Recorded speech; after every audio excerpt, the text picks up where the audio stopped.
नमस्कार, IND24 देख रहे हैं आप और मैं हूं आपके साथ खुशी व्यास। तो देखिए, हम सब ने कुंभ और महाकुंभ का नाम तो सुना ही है और अक्सर ये नाम हिंदी फिल्मों में सुनाई भी दिया, जहां दो जुड़वा या सगे भाइयों के बिछड़ने की कहानी शुरू होती है। इन दिनों भी चारों ओर प्रयागराज महाकुंभ की चर्चा हो रही है, जहां CM योगी ने सर्पराज वासुकी के मंदिर को प्रयागराज महाकुंभ का प्रमुख आकर्षण का केंद्र बना दिया है। सर्पराज वासुकी मंदिर के जीर्णोद्धार को लेकर भी बातें हो रही है। पौराणिक मंदिरों में नाग वासुकी मंदिर का विशेष स्थान है। महाकुंभ मेले के दौरान यहां पर भारी संख्या में श्रद्धालुओं के पहुंचने की संभावना भी जताई जा रही है। मान्यता है कि प्रयागराज में संगम स्नान के बाद नाग वासुकी का दर्शन करने से ही पूर्ण फल की प्राप्ति होती है। नाग वासुकी जो मंदिर है प्रयागराज के दारागंज मोहल्ले में गंगा नदी के तट पर स्थित है। तो देखिए, इन सबसे पहले ये जानना जरूरी है कि आखिर कौन है सर्पराज वासुकी, जिनका नाम समुद्र मंथन से लेकर कई धार्मिक कथाओं में मिलता है। देखा जाए तो सनातन आस्था में नागों या सर्प की पूजा प्राचीन काल से ही की जाती रही है।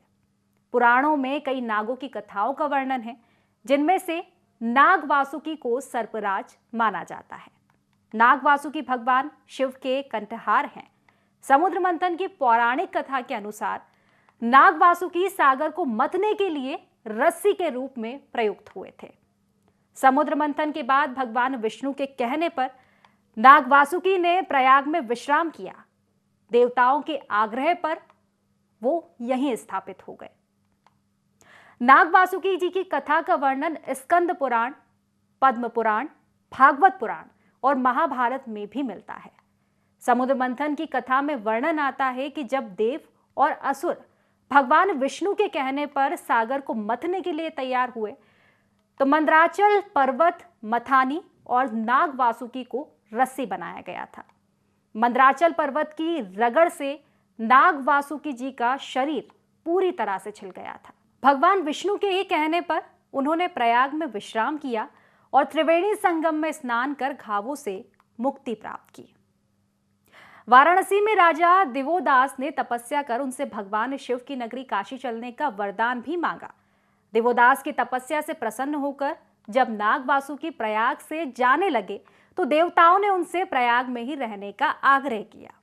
उस समय नाग वासुकी ने कहा कि अगर मैं प्रयागराज में रुकूंगा तो संगम स्नान के बाद श्रद्धालुओं के लिए मेरा दर्शन करना अनिवार्य होगा।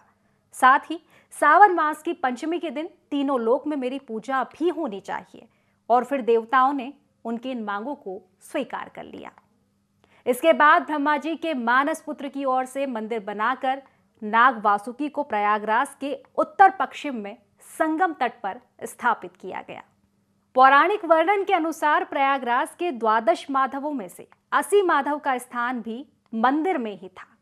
CM योगी आदित्यनाथ के प्रयास से इस वर्ष देवोत्थान एकादशी के दिन 80 माधव जी के नए मंदिर में उन्हें फिर से प्रतिष्ठित किया गया है। तो ये जानकारी आपको कैसी लगी, हमें कमेंट में जरूर बताएं। साथ ही अगर आप हमारे चैनल पर नए हैं तो चैनल को सब्सक्राइब करें और साथ ही हमारे फेसबुक पेज को भी फॉलो करें।